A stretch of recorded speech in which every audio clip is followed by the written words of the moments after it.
I'll be talking on not just retinopathy of prematurity screening, it is retinopathy of prematurity screening among the underprivileged.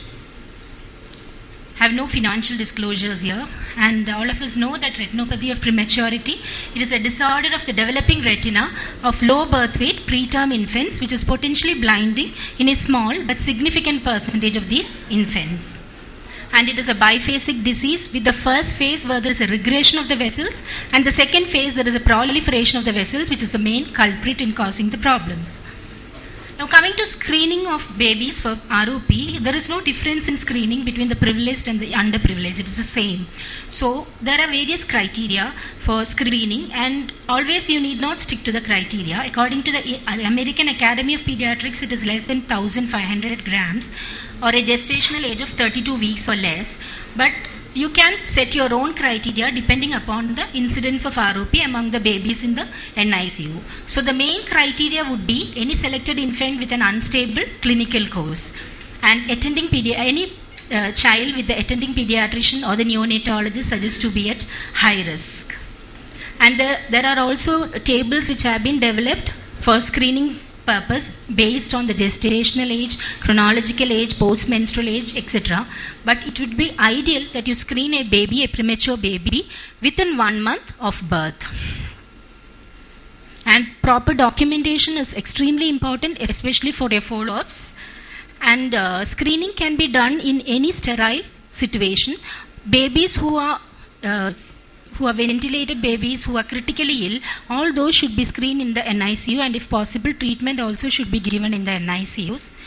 Otherwise, you can screen them in any sterile environment, and you have to follow all basic aseptic precautions. And the checklist of the instruments also, we need only very few instruments for the screening, just an indirect ophthalmoscope, a 20D or a 28D, a depressor, and a speculum.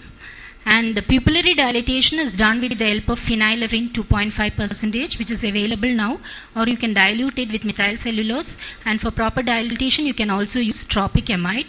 And if the child is ambulant, you can screen the child in your own institute in a sterile environment, and you should do a proper screening. And depression of the sclera is extremely important when you screen the babies, because there are many babies who might have a normal posterior pole, but the disease will be in the junction between the vascular and avascular zone in the periphery.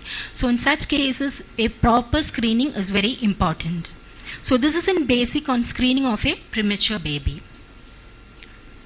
Now, coming to the screening of the underprivileged, first we need to know who comes under the category of underprivileged. Underprivileged can be due to various reasons, like due to financial problems, accessibility problems, but the main cause is lack of knowledge and awareness about ROP. The first two problems can be solved to a great extent, because a person who sees ROP in the treatable condition will never deny treatment to a child because of financial problems. So the last factor is a very most important factor, which put the child in the group of the underprivileged. That is a lack of knowledge and awareness. So the thing is, do we have any existing measures to tackle these problems? The problem is we don't have any national programs for ROP screening, and no official childhood blindness registration data which gives us an idea as to how many children are going blind due to ROP. And it has been found that countries with intermediate infant mortality rate, that is between 10 to 60 per 1,000 live births, India comes under this group. They have the highest proportion of childhood blindness due to ROP. And these middle income countries, they are introducing or expanding intensive neonatal care services in private and government sectors. The problem is this: you get surviving neonates, but they are not generally properly screened or treated for ROP, and consequently there will be an increase in the number of blindness and severe visual impairment due to the problem. On the contrary, in the case of industrialized countries, you see that the infant mortality rate is less than 10 per 1,000. And you have good neonatal intensive outcomes, and even there the ROP accounts for 6 to 18% of childhood blindness. So the present scenario what we have is that it is very easy to set guidelines, but implementing and mobilizing these premature children to the screening centers is many a times difficult, and all the studies and literature, they don't address this issue. And do we have any studies to fall back on when we think of screening in these underprivileged? This no ROP group is developed in the Latin American countries, which gives an excellent opportunity to collect data from all the countries. But here also, the main screening criteria is administration, the number of days of administration of oxygen, and it doesn't address the issue of how to get these children for screening. In our country, we have an excellent project done in the Karnataka state, known as the KIDROP Project, which was started in the private sector by Dr. Anand Vinekar. It's called the Karnataka Internet Assisted Diagnosis of ROP. It is an excellent work done in this state, and any reference for any further work among the rural population can be made on this project. And the project was started in the private sector, but later they developed a good partnership between the private and public sector, and their motto was, it was developing teleophthalmology, and you need teach and train the ophthalmologist in the periphery, and also talking to the pediatricians and neonatologists and gynecologists about this disease. And initially it was run by a specialist. The specialist used to go to the peripheral centers 5 days in a week. They used to screen the babies and immediately decide on whether treatment was needed or just follow-up was needed. And later on, they trained the non-specialist. They were trained and they were utilized for screening. So the advantage is that you don't need the specialist to travel 5 days in a week. And the team will visit the various centers, and they acquired a red cam, and the photograph was sent to the phone of the specialist, and immediately they got the reply as to whether treatment was needed or just follow-up was needed. So many states are trying to acquire this program, but the problems when we try to acquire the program are, one is transportation. You need a very good mode of transportation for that, good drivers, and it should be a regular work. And the second very difficult part will be training. You may be able to train these non-professionals, but maintaining them will be difficult, especially in a state like Kerala. And RedCam, the third important difficult part, is it is a very expensive equipment to acquire. So these are the main 3 problems you might have. So how can you tackle this lack of knowledge and awareness? So with our limited resources, what we can do is that we can begin at the grassroots.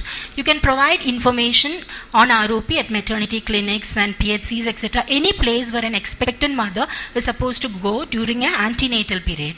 So that at least the mother should be aware that if my child is born premature, like there should be a screening within 1 month. Many of them are not aware of this entity called ROP. And you can involve these ASHA workers, Anganawadi staff, and field workers to deliver the awareness. Many of them do field visits. They go to the house of these expectant mothers, so they can talk to them about a condition like ROP. And once the baby is born, you can target the institutes. Babies in Kerala, almost 100% of deliveries are hospital deliveries. And these babies who develop ROP, they are invariably institutionalized. So you can target these institutes. And there are mainly 2 types of institutes, like centers with established screening programs. Here you can rest assured, like the screening program is taking place normally, and the babies are being treated. And you have to target the centers with no screening programs, and this can be in the private sector and in the government sector. In the private sector, you can do a proper exposure of the professionals working there in these centers to retinopathy of prematurity. You can conduct regular CMEs, you can invite them for CMEs, and it should be not just the specialists, not just the neonatologists and the pediatricians. You have to involve the NICU staff also, who communicate with the parents of these premature infants. And you can give them proper reading materials with illustrations of ROP in local languages, so that the parents come to know, like there's a condition like this and what happens if it is not treated, which is very important. Now coming to the government sector invariably a baby having ROP is usually critically ill. They will be in some in a higher center in the government sector, usually in government medical college. So here actually it is easier to do a ROP screening, because the number of staff will be more, and the very important part is you have these postgraduates in the teaching institute. So you can target these postgraduates, and you can train the senior postgraduates to evaluate ROP. And the greatest significance is that at a time you can train a number of specialists, and by the time they are out of the institute, they are already trained on ROP. That is the greatest advantage, and they can in turn train the next batch. But this should all be done under the supervision of a trained person. And also, very important part is the communication between the peripheral centers and referral centers. In many times in government setup, there will be conditions that your machines are not working properly. So you shouldn't wait for if the baby is progressing, immediately you should have a rapport with the peripheral center where the facilities are available and try to send the patient fast to the referral centers. And you should avoid any delay. And our hopes for the future are Vision 2020 and inclusion of retinopathy of prematurity as a national program. And your target for the future, which should be no child should go blind due to ROP. Thank you for your patience.